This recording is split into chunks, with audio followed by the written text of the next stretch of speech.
9-ga o'xshash 12 edi. U ishlar bizda hozir, ha. Kinoga chiqmagan bo'lsa uyga ishlaysizlar. 10-ni hozir biz ko'ramiz. Mustaqil holatda keyin 11 ni ishlaysizlar, chunki 10 ga 11 o'xshash. Hozir 13 ni ko'ramiz, keyin 15 ni ko'ramiz. Chunki 13 ni ko'rsak 14 ish orqali bajarib olasizlar, 15 ni ko'rsak 16 ish orqali ishlab olasizlar. Tushunarlimi? 10 ni bajaramiz biz. Hamma yoqqa yigirsin 10-chisini.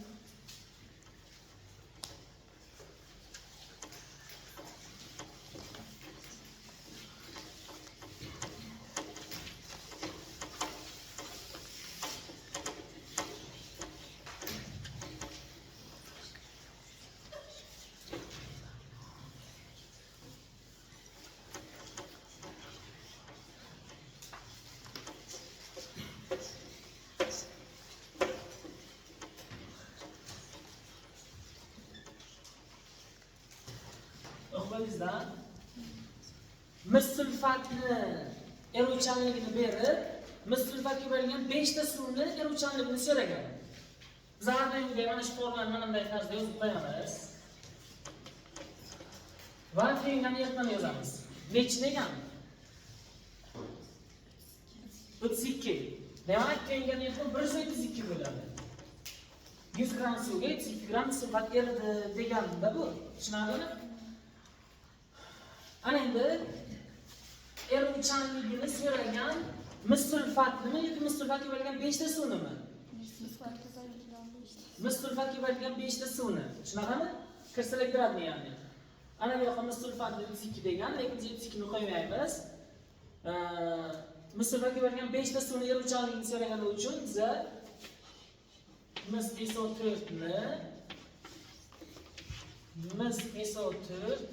mis-sulfatga berilgan 5 ta suvga aylantirib qo'yamiz. Ana bu massasini topib, keyin yoqib qo'yamiz. Ana buni 32 degan. Shunaqami? 160 bo'lsa, mana bu 250 edimi? Ana buni topamiz. Teskarisi hozirgina. Nechi? 50 grammmi? 50 gram. Ana endi bu yoqqa 50 ni qo'yamiz. Suv bizga muammo emas edi. 170 dan 50 ni ayirib qo'yamiz, tamom. Tushunarlimi? 72 mi? 82 mi? 172 dan 70 dan 50 ni ayirsak nechi? 82 gram. Tushunarlimi? Ana endi e'tibor qilamiz. 82 ni boshqa chiqib shuni ham bir aytib o'tamiz. Qiyinroq yo'lni aytamiz. Ana bu yoqqa 100 gram suv qo'yish kerak edi. Bu yoqqa 32 dan 100 ni qo'yish kerak edi. 100 ni uchun 82 bo'lib qolgan. Qaranglar. 32 50 ga aylanganmi? Nima hisobdan 32 50 ga aylangan? Ana bu suvni biriktirib olgan hisobdan. Demak 32 50 ga aylanish jarayonida 32 50 ga aylanib nechiga ko'paygan? 18 ga ko'payganmi? 18 ga ko'paygan. 18 ni qayerdan olgan? 100 gram suvdan biriktirib olgan o'ziga. Shuning uchun 100 ming uchun 8 bo'lish kerak ana bu yoqqa. Yo'q, undan ko'ra ana shu erigan modda nima eruvchanligini bersa, shundan foydalanib, shuni topib olib, ya'ni kuparosni, ya'ni 5 ta suvni massasini topib olib yoqib qo'yamiz, sababi shuni eruvchanligini so'ragan. Keyin biz 32 dan shuni ayirganimiz ma'qul. Tushunarlimi? Suvni topish uchun. 32 dan 50 ni ayirdik. Buni topamiz va biz sizlarga aytgan 5 ta suvni topganmiz. Nechi? Nechi bo'ladi? 50 ni yuzga ko'paytirib 82 ga bo'lamiz. Tushunarlimi? Nechi chiqadi? So'rayman. 5000 ni 82 ga bo'ladi.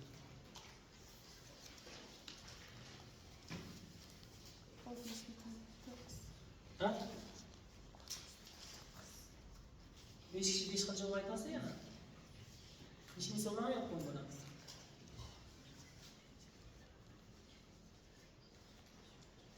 60 butun 9 60 butun 9 yoki 61 desangizdan farq yo'q. Tushundingmi buni? Xuddi hozirgina teskarisi. Bu 10-chi edimi? 11 xuddi shunga o'xshash, buni ko'chirib olgandan keyin o'ylayman. Buni ko'chirib olgandan keyin 11 ni mustaqil holatda bajarasizlar. Bu necha edi? Savollar bo'lsa beringlar, bo'lmasa 12 ni bajarmaymiz, chunki 12 ni bajardingizda 9 ga o'xshash edi, 13 ni ko'ramiz. 13 nechiga o'xshash? 14 ga o'xshash. 13 ni o'zimizda bajarsak, 14 ga mustaqil holatda bajarishimiz kerak. Hamma 13 ga qarasin. 250 gram suvda 112 gram kalsiy oksid erishidan kalsiy hidroksidni tengan eritma so'zini bo'ldi, uning erituvchanligini aniqlang. Bitta ish qilsangizlar xato bo'ladi.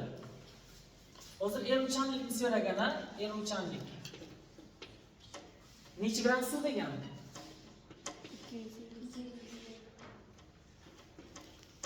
250. Ha? 250 kalsiy oksidni qancha degan bergan moddani? Ha? Necha?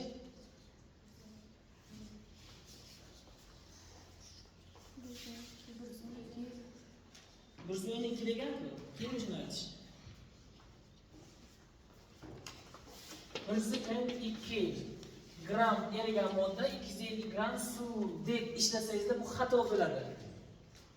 Bu xato bo'ladi. Lekin tengan eritmani 250 bilan 112 nechini beradi? Ha? Qanday qilamiz? Ha? 362 gram tengan eritma deyish to'g'ri, lekin mana buncha suv, mana buncha erigan modda deyish xato. Chunki nima bo'ladi bu? Qaranglar. 112 gram narsani 250 gram suvning ichiga solganimizdan keyin ana bu 112 ligicha 250 ligicha turmaydi. Chizma tarzda tushuntiraman birinchi. Qaranglar. Suv ana bu yoqqa 112 gramlik narsa, 112 gramlik narsa. Buni suvning ichiga solgandan keyin to'rt burchak shaklida tasavvur qilsak, suvning ichiga solgandan keyin bu mana bunaqa shaklga aylanib qoladi. Endi 112 emas, 112 dan katta bo'lib ketadi. Tushunarlimi? Suv 250 edi-ku. Suv 250 edi.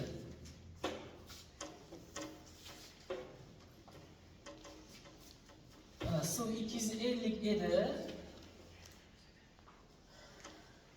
112 ana bunday aylangandan keyin 112 dan katta bo'lib ketishining sababi o'ziga suvni biriktirib oladi. Suv 250 dan kam bo'lib qoladi. Tushundingmi? Ya'ni 112 suvdan o'ziga biriktirib olgan suvdan bu kattalashadi, suv bunga birikkanligi uchun kamayadi. Ya'ni kimyoviy jarayon sodir bo'ladi. Lekin bu bilan bu qo'shilgandan keyin ichiga nimalar sodir bo'lishidan qat'iy nazar, ana 112 bilan 250 jami eritma 362 gramlikcha qolaveradi. Buni reaksiya tarzida ifodalaymiz. Qaranglar. Kalsiy oksid plus H2O hosil bo'ladi. Kalsiy hidroksid. Reaksiya izlaydi. Qaranglar. Nimaning erituvchanligini so'rasa, o'shaning massasini suratga qo'yib, ana bu tomonga qo'yishimiz kerak. Moddaga. Tushunarlimi? Bu 112 gram nimaning massasi? Kalsiy oksidning massasini bizga kalsiy oksidni erituvchanligini so'ragan masalan shartiga qaranglar. Unday emas, ha? Kalsiy hidroksidni so'ragan. Shuning uchun bizga kalsiy hidroksidni massasini topib olishimiz kerak. Tushunarlimi? Bu 56 edimi? Birinchi 74. Bo'lsa agar 148 mi bu? Ana 112 ni 74 ga 56 ga bo'lsak. Ha? 148 grammi? Qaranglar, 112 148 ga aylanyapti. Tushunarlimi? 112 148 ga aylanyapti. Demak, biz o'zimiz xato ekanda. Birinchisi 48. 112 148 ga aylanishining sababi suv biriktirib bo'lyapti. Ya'ni ana bu suvning hisobidan kamayadi bu suv. Shuning uchun ana bu suvni to'p bo'lish uchun nima qilar edik? Qisqasi nimaning erituvchanligini so'ragan bo'lsa, o'shani massasini to'p bo'lib qo'yardik. Jamisini aniq qilsak, jamisidan 148 ni ayirardik, suv qolardi. Nechi? 362 dan 148 ketdi.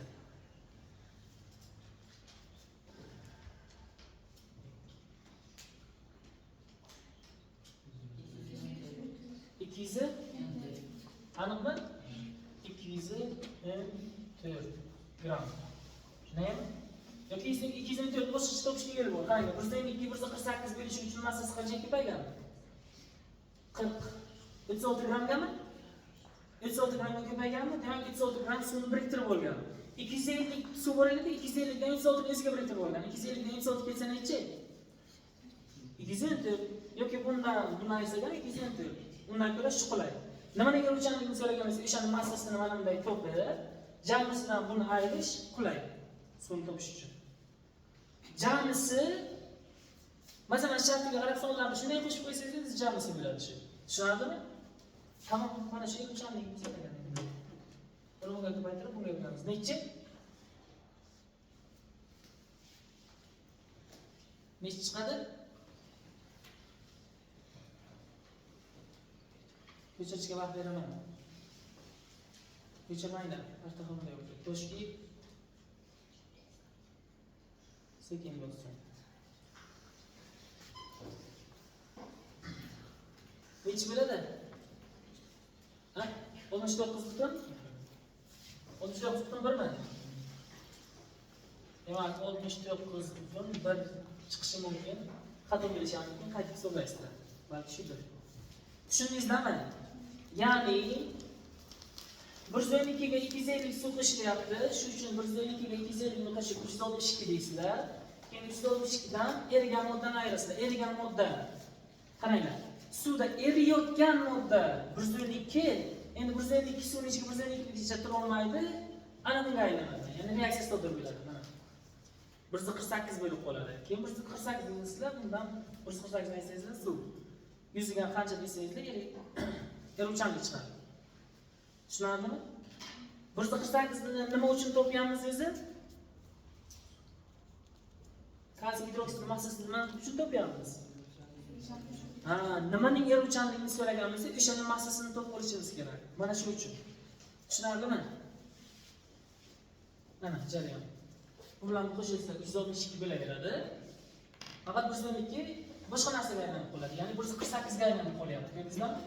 250 dan 100 ga biriktirib olgan. O'sha paytda 250 36 ga kamayadi. Bu 214 bo'lib qoladi. Tushunarlimi? 13 ni tushunganmisizlar? 14 ni shunga qarab ishlaysizlar. 14 ni reaksiyasini berib qo'ygan mabodo tushunmasangizlar. Ana endi o'zi 15 ni ko'ramiz. Hamma 15 ga qarasin. 16 dan keyin 15 ga qarab ishlaysizlar. Hamma o'qisin. Ko'rizdan tuyulgan yerda 60 gradusdan 20 gacha so'tilsa, qanday massada tuz kristallari ajraladi? Qarang. Masalan, shartiga aytgan 400 grammni oxirida ishlatamiz. Birinchi eruvchanliklar orqali hal qilamiz. Ikkita temperatura bergan. Ikkita eruvchanlik. S nechi gradus? Birinchi. Ha? 60 gradusdan 20 gradusni bergan, ha? Qaranglar. 60 gradusda eruvchanlik bilan 20 gradusda 20 gradusdan eruvchanlik bergan. Bu nechi gram? Eruvchanligi 90, buni eruvchanligicha 70. Yaxshilab qaranglar. S tenglik 90 degani 100 gram suvda 90 gram eriydi degani. Shunaqami? S 70 degani 100 gram suvda 70 gram eriydi degani. Haqiqatan ham to'g'rimi yo'qmi? Ma'nosiga e'tibor qilamiz endi. 60 gradus yuqori temperaturami, 20 gradus yuqori temperaturami? 60 gradus yuqori temperatura. Shunaqami? Temperatura katta bo'lsa, modda yaxshi erirdimi? Past bo'lsa yaxshi erirdimi? Yuqori bo'lsa, ha? Demak, temperatura 60 gradus haqiqatan 90, 20 gradus pasayyapti, 70 kam eriyapti. Tushunarlimi? Biz qizda saviyaga 20 dan 60 gradusga ko'tarsak, 70 gram emas, endi 90 gram eriydi. O'sha paytda delta S nechiga teng bo'ladi? Mana delta S. Davomiga delta x bor edi, ha? To'pchilarga bor. Delta m taqsim delta x. Tushunarlimi? O'sha paytda delta x larimiz aniq. Necha? 20 grammmi? 20 gram. Hozir masalan shartiga qarang endi. 90 gradus Celsiusdan 70 gradusga sovitilsa deganmi yo qizdirilsa deganmi? Sovitilsa. E'tibor qilamiz. Bu ham 100 gram suvda erilib turibdi. Bu ham 100 gram suvda erilib turibdi. Shunaqami? 90 gram erilib turgan narsa 100 gram suvda 90 gram erilib turibdi. Biz sovitsak agar 100 gram suvda necha gram eriydi? 70 gram. U 20 gramni qayerga ketdi? Cho'kmaga tushadi. Tushundingmi? Ana 100 gram suvga 70 gram tuz erib o'tilgan bo'lsa, biz uni 20 gradusgacha sovitsak agar 90 gram erib o'tilgan narsa 70 gram eriydi. Ya'ni uni 20 gradusda yo'qolib ketadi. Tuz idishdan chiqib parlanib ketmaydi hech qachon, cho'kmaga tushadi. Tushunarlimi? Ya'ni 100 gram bo'lsa, bizga tuyingan 190 ana bu paytda tuyingan yetmaysa 170.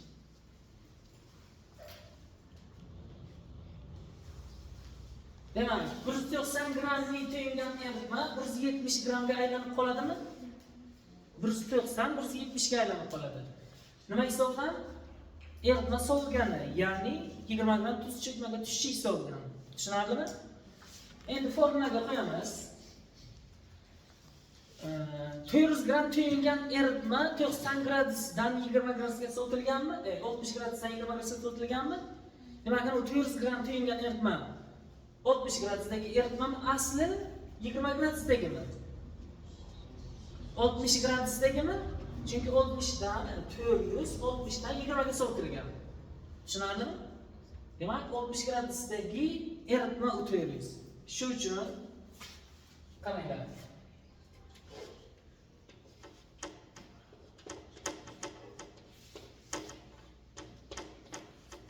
Ana bu yoqqa 400 tuyingan eritmani yozsak, yaxshilab qaranglar. 400 tuyingan eritma yozsak, pastga 100 plus s edi. Ana bu yoqqa modda, ana bu yoqqa suv, ana bu yoqqa s, ana bu yoqqa 100. Shunaqami? 100. 400 gram tuyingan eritma 60 gradusda turibdimi, 20 gradusda turibdimi? Ana shu yoqqa ozgina muammoliroq, lekin ko'pincha dastlabki temperatura bo'ladi 60 gradusda. Ya'ni 60 gradusdagi erituvchanlik 90 mi? Shu uchun ana bu yoqqa 90 ni qo'yamiz. Ana bu yoqqa 190 ni qo'yamiz. Tushunardimi? Tushundingmi? Demak, 400 gram tuyingan eritma 60 da turgani uchun 60 dagi erituvchanlikni qo'yamiz va 190 ni qo'yamiz. Tushunardimi? Ana endi 190 gram eritma, tuyingan eritma 170 berib qo'yaptimi? Mana bu cho'kmaga tushish hisobdan va temperatura pasaygan hisobdan. Tushunarlimi? Ya'ni qancha cho'kma? Delta S 20 mi? Delta S 20 mi? Delta S 20. Ya'ni S lar eruvchanliklar ayirmasi. Ana bu qizzadan qancha cho'kmaga tushadi deb so'raganman. 400 gram eritma 60 gradusdan 20 gradusgacha sovitilganda necha gram cho'kmaga tushadi degan. Necha gram cho'kmaga tushadi degani delta m tenglik so'rayapti. Tushunarlimi? Delta m tenglikni so'rayapti. Buni emas. Delta m so'rayapti. Tushunarlimi? Ana 190 gram eritma, yaxshilab qarang. 190 gram eritma 60 gradusdan 20 gradusgacha sovitilganda 20 gram cho'kmaga tushadimi? Ya'ni 190 gram tuyingan eritma 20 gram cho'kma hosil qilsa, 400 gramni qancha cho'kma hosil qiladi deb topayotgan bo'lamiz-da aslida buni. Shundaymi sho'xur? Tushundingizmi yo'qmi? Ha? Hisoblangan necha chiqadi? Mana bu qismlar so'rayman, faqat cho'kmani so'rayman.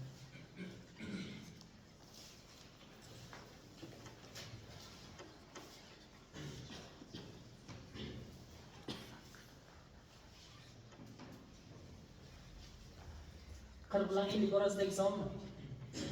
Ha? Necha ish? Bajarganmisizlar? Qaraganda. Hani bajarmagan ekanman. Sizlar bajaryapsizlar? Ha? 42 butun 1 mi? 42 butun 1 gram chekmaga tushar ekan deysizlar. Tushunarlimi? Hamma tushunda? Demak, 10-masalaga o'xshash bo'lgan masala 11. Shunaqami? Shuni bajarasizlar bunga qadar. 13 ga o'xshash 14 reaksiyasini yozib qo'ygan. Mana bu nechinchi masala edi? Nechinchi? 15-masala. Tushunib bo'lganmisizda, men oldin shunga qarab ishlaysizlar. Savollar sizga beringlar bundan. Ko'chiringlar, keyin bajarasizlar.